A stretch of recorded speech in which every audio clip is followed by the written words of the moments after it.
नमस्कार मित्रांनो, मी आपला विशाल साखळ करतो. सकाळी सकाळी मोनूच्या पुढे आपले 4-5 मित्र उभा होते. यांना म्हणलं कुठे देता पाहायला त्रास, बसा गाडीवरून चला डिपार्टमेंटकडे. आता आमच्या युनिव्हर्सिटीची एक खास गोष्ट आहे, ऊन किती पण असू द्या पण तुम्हाला ऊन लागणारच नाही, कारण झाडं जितके मोठाले आहेत. आपल्या युनिव्हर्सिटी मधून कोण कोण मला बघतंय तुम्ही कमेंट सेक्शन मध्ये मला नक्की सांगा. डिपार्टमेंटला येतात माझी नजर कुठे गेली बघा, इतक्या प्रमाणात ऍसिडच्या बॉटल्या आणि त्या पण अशा अवस्था. त्यांना त्यांच्यात अवस्था सोडून आपण पुढे निघालो की पुढे काय आहे हे बघण्यासाठी. पण आता पुढे आल्याच्या नंतर आम्हाला समजत नाहीये की एक क्रिकेट ग्राउंड आहे, काही छोटंसं तलाव आहे की ज्याच्यात आता पाणी नाहीये. ते जे काही असेल त्याला सोडून आम्ही निघालो रिटर्न. आता रिटर्न येतात आम्हाला दिसली ट्यूबलाइट आणि माझा मित्र म्हणला थांब तुला दाखवतो माझ्या मार्शल आर्टच्या स्किल्स.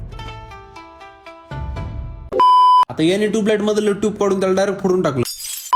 वर येऊन बघतो हा गडी असा बसलायस का, 2 स्टंपच्या माझा 3रा स्टंपच बसला. हे असा बसला म्हणून या दोघांनी याला बादा मारला. याला खाऊ द्या म्हणलं मार, आपण जाऊ बाकीचं डिपार्टमेंट बघायला. डिपार्टमेंट का मंगल कार्यालय हे समजणं, कारण इतक्या मोठ्या जागेत लग्न सहज लागते. आता याच्यावरती काय आहे म्हणलं जाऊन बघून. वरच्या साईडनं तर एकच नंबर व्ह्यू दिसत होता, पण इथं जास्त वेळ राहणं सेफ नव्हतं, कारण खालून जर कोणत्या शिक्षकाने बघितलं असतं तर पनिशमेंट 100% होती. भीतीपोटी आम्ही या खतरनाक सीडीवरून खाली उतरलो आणि खाली उतरताच यांचं काय चालू हे बघा. भेटू तुम्हाला लवकरच अशा एका नवीन मिनी ब्लॉग मध्ये. तोपर्यंत व्हिडिओ लाईक करा, अकाउंटला फॉलो करून घ्या.